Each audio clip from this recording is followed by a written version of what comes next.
In 1975, Bob and Laurel Gilkey, two young newlywed hippies, had jumped in their van and decided to go on a 3-month trip up the California coast, then into Washington, and then back around. They stopped and swam at every body of water they could find, and spent most evenings camping out under the stars. As they neared the end of their trip in July 1975, they were near Mount Rainier, Washington, driving on a back road, when they saw a poorly made sign tacked to a post that read, UFO Convention. They thought it might be a good laugh and pulled in. They made their way through the woods to a clearing where they saw several people in attendance. None of them looked like they did. They were all straight-laced types. We definitely stood out. There was no other people there at all that looked like they were hippies, Bob recalled. They were greeted by the convention leader, who welcomed them into the group. Bob and Laurel sat and listened as a bevy of speakers got up and relayed their own personal UFO encounter stories, something the young newlyweds felt was a little too far out there for their tastes. Me and Bob were just sitting there rolling our eyes because we thought that the stories were pretty ridiculous, noted Laurel. By late afternoon, the couple decided to leave. The convention leader informed them that they can't leave and that they were preparing a ceremony for them. He told the couple that they had been chosen, that some greater force had sent them there. Suddenly, the group began having what Laurel likened to a counterfeit religious ceremony. One man even began speaking in tongues. He seemed almost demon-possessed, and we started feeling anxious and uncomfortable, recalled Laurel. The leader then did some kind of bizarre ritual imitation. The group surrounded the couple, stopping them from leaving. Then the leader took some oil and rubbed it on their foreheads, making the sign of a cross. Afterwards, the group turned and walked away. It was suddenly over. Despite the strange experience, Bob and Laurel, both tired and feeling it was too late to drive in such an isolated area, decided to set up camp in some nearby woods. They planned to leave first thing in the morning after getting some sleep. Before turning in for the night, they sat outside their tent talking under the stars, mostly about what had just happened. Their chatter was interrupted by the sound of a weird hum. It seemed to be coming from above. It was pitch black. There was no light in the sky except the stars, Bob recalled. The hum was a very low droning. It's constant, it's not changing, and it's getting a little bit louder and a little bit louder. And we are finally able to zero in that it's coming from back behind the tree line, noted Laurel. At that moment, a lighted object came over the trees and stopped directly over them. It remained there hovering, shining a bright light down on them. It lit up the ground. I looked up at the object. I could see nothing in it except pure light, Bob said. Laurel started to feel sick to her stomach. She began crying, and the couple held each other as the object remained there above them. I was convinced it was going to land in our field, Laurel thought. Both were convinced that the events of earlier in the day with the cult had caused this. It had brought this, whatever it was, to them, and they were terrified. Bob voiced to Laurel that if it landed, they were not going to get in the craft, or machine as Bob referred to it. I remember wiping my forehead as just a physical action to denounce anything that has been placed upon us, Laurel said. She then screamed at the object that they would not go inside if it landed. We will not get on your UFO, Laurel recalled saying. From there, the object went behind the tree line on the opposite side of the field and was gone. The couple breathed a sigh of relief.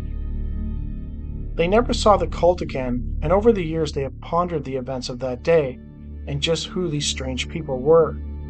Did they have a connection with this light? We can't put the pieces together, Laurel wondered.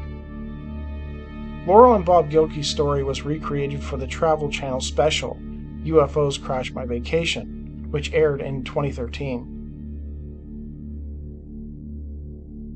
Puerto Rico, 1987. A young woman by the name of Maria Rivera claims that she was invited by a close friend to join her for an evening out, though this evening out didn't involve bar hopping. She informed Rivera that she knew a group of individuals who claimed to be in contact with extraterrestrials.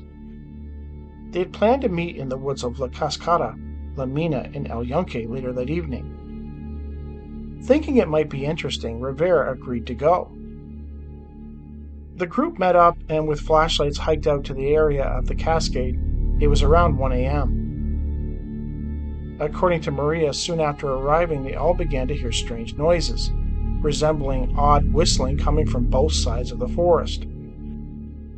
At first she thought it was other members of the group that had arrived earlier communicating with each other, but given the reaction of the others, she determined that that wasn't it.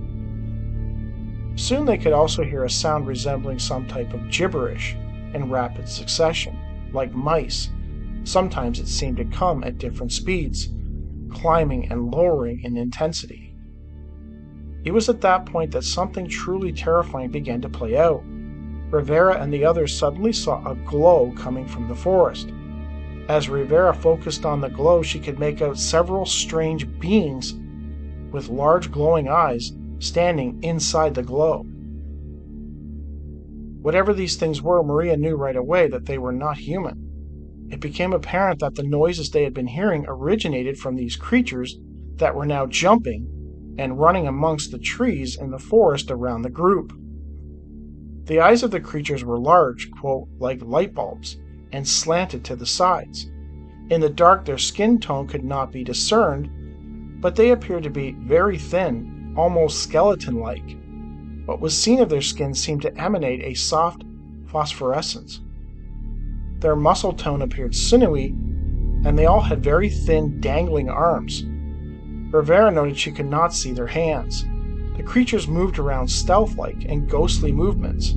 At one point, everything became quiet, and the group that had invited Maria and her friend suddenly and unexpectedly began to kneel on the ground. Rivera and her friend had no idea what was going on, and they remained standing. This continued for upwards of 25 minutes, the group in a kneeling position while Maria and her friend, too frightened to leave, especially in the dark, remained standing, looking around frantically. Rivera noted that during that time there was total silence in the area. Everything was eerily quiet, no birds, etc. She likened it to being in some sort of vacuum. Suddenly several balls of light appeared, white in color, moving through the air in a side-to-side motion. From far away they seemed small, but were exceptionally large up close. Rivera and her friend hugged each other in fear, observing the strange spectacle around them, and were still the only ones standing. At one point, one of the bright spheres flew in between Rivera's legs, and she felt a strange, paralyzing sensation. The bright spheres seemed to concentrate on the two women and ignore the rest, flying around their heads and circling their bodies. Suddenly, the bright spheres shot up into the air and vanished. Almost immediately after the light vanished, the rest of the group stood up. The forest sounds seemed to return. Rivera, completely freaking out at this point, approached the leader of the group, a guy named Jose, and frantically began asking him a series of questions. She demanded to know exactly what had just happened, what the lights were, what the figures were. His only response was to tell Maria not to speak to anyone about what they had seen that night.